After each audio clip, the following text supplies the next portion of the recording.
my friends and viewers, this time I'm going to record a second part or maybe a remastered version of my first review of T-10A, which is one of the last heavy tanks ever built.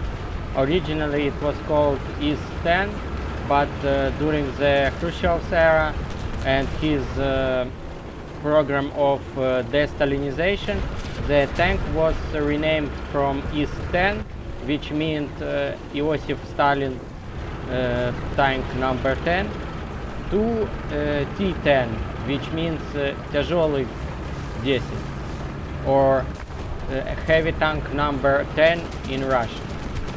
This tank in the game is a pretty strong unit because it has a cast iron turret, which is pretty hard to penetrate, but on the other hand, almost all of your crew, 3 out of 4 guys, are located in this turret, which means that 1 or 2 penetrations of your turret are usually enough to kill you. Your main armament is 122mm cannon, similar to the one used on IS-3 or IS-4. It can fire an armor-piercing high explosive shell with up to 230mm of penetration, which is not enough to kill everyone from any direction. However, it is mostly enough to kill your enemies if you end up on the top of your list. Like here, for example.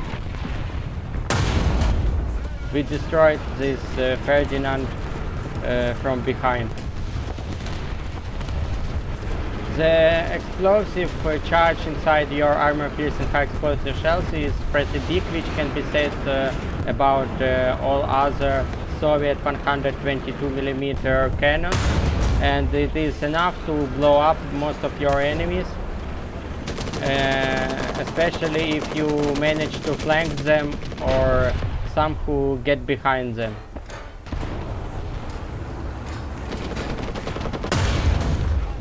One penetration to any part of enemy tank is usually enough to kill it because of the strong explosive filler of those armor-piercing high explosive shells. However, you can encounter some problems when you face actual nearly modern post-war tanks like M48 Patton. However, most of the time you will have no problems with your enemies. Your weak sides are the sides and the back part of your turret, which are not, and of course your sides and your back armor plate, like in any other tank.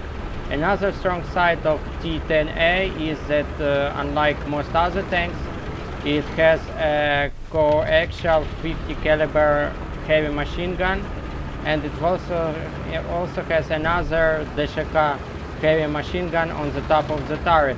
And these two machine guns can be used to effectively dispose of lightly armored enemies, such as enemy infantry fighting vehicles like Marder A1 or BMP-1. You can also try to use the heavy machine gun on the top of your turret as an anti-air defense. However, it's pretty hard, and I recommend relying on you cannot rely on your teammates. However, you can build a small squad and assign a role of an anti-air gunner to some of your friends.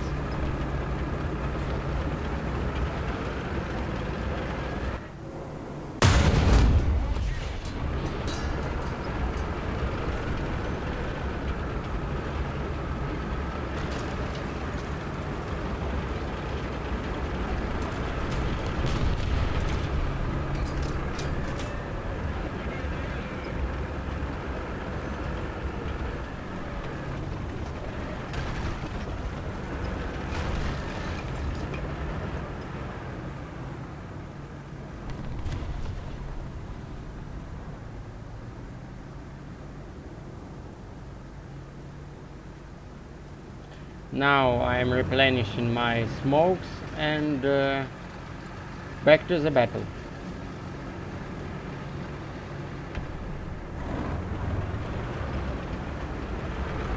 Another albeit pretty small inconvenience on T-10A is that your two smoke grenades aren't launched from smoke grenade launchers, but rather are just attached to the back armor plate behind your tank, and when you press G, instead of shooting out smoke grenades, your tank just drops one of those two smoke barrels, and that's all.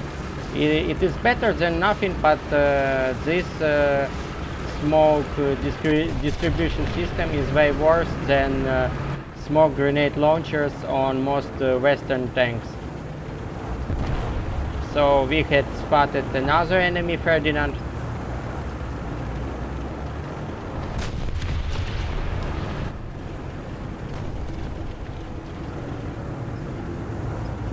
It's pretty sad that a German self-propelled anti-tank gun built in 1943 most of the time fights against the post-war tanks.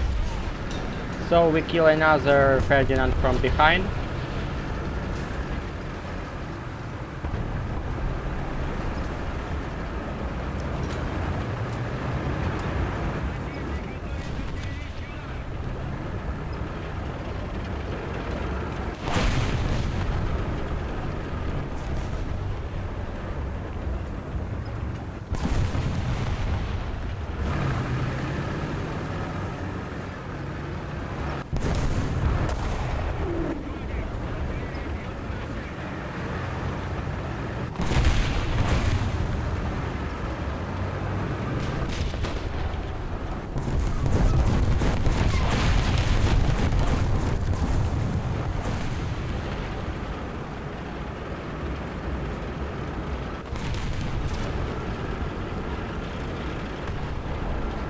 When you face Panthers, I recommend shooting them into the turret or through the side plate, because sometimes if you shot a Panther directly, if you try to kill a Panther directly through its upper frontal plate, sometimes your shell just bounces off.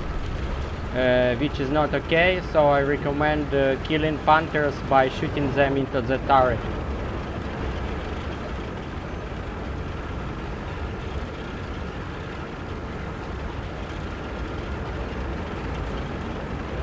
Here we kill another Panther.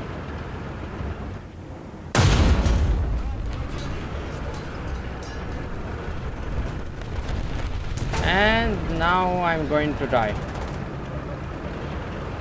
It was my best battle on T-10A ever. Thank you for watching, like and subscribe, and please support Ukraine in whatever way you can. Slava Ukraini, and see you later.